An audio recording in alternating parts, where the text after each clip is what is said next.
نے فرمایا لذتوں کو مٹانے والی چیز یعنی موت کو کثرت سے یاد کیا کرو۔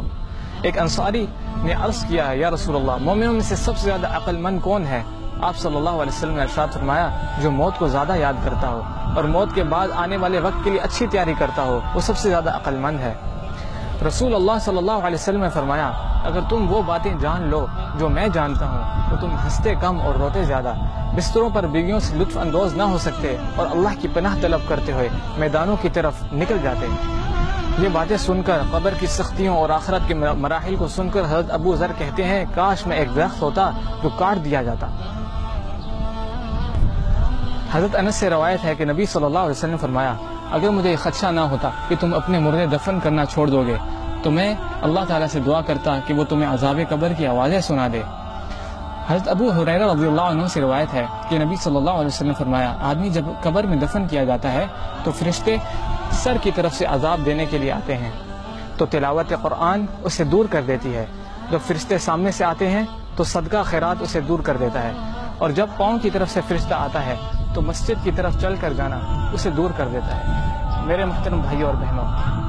میت کے ساتھ تین چیزیں جاتی ہیں، دو واپس آ جاتی ہیں اور میت کے ساتھ ایک ہی چیز رہ جاتی ہے۔ میت کا اہل و عیال، مال اور اعمال اس کے ساتھ جاتے ہیں، اس کا اہل و عیال اور مال واپس آ جاتا ہے، صرف اس کے ساتھ اس کے اعمال رہ جاتے ہیں۔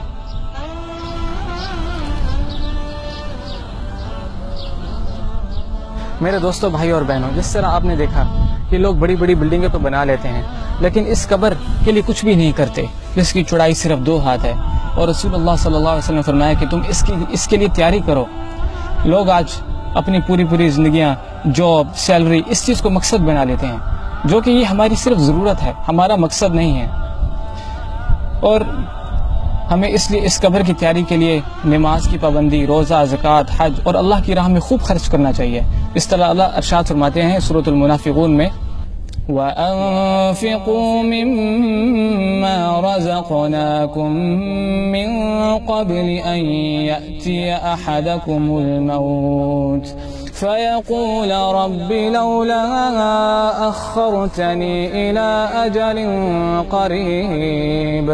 فأصدق وأكن من الصالحين ولن يؤخر الله نفسا إذا جاء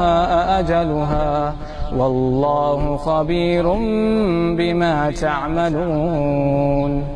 ترجمہ، اور ہم نے جو مال تمہیں دے رکھا ہے اس میں سے خرچ کرو اس سے پہلے کہ تمہیں موت آ جائے اور تم یوں کہنے لگو کہ اے میرے پروردگار تو ہمیں تھوڑی سی مہلت کیوں نہیں دیتا کہ ہم دنیا میں واپس جائیں اور صدقہ کریں اور نیک لوگوں میں سے ہو جائیں۔ آگے اللہ ارشاد فرماتے ہیں کہ جب کسی کا مقررہ وقت آ جاتا ہے تو پھر اس سے ہرگز مہلت نہیں ملتی، اور جو کچھ تم کرتے ہو اللہ اس سے بخوبی باخبر ہے۔ وآخر دعوانا ان الحمد للہ رب العالمین۔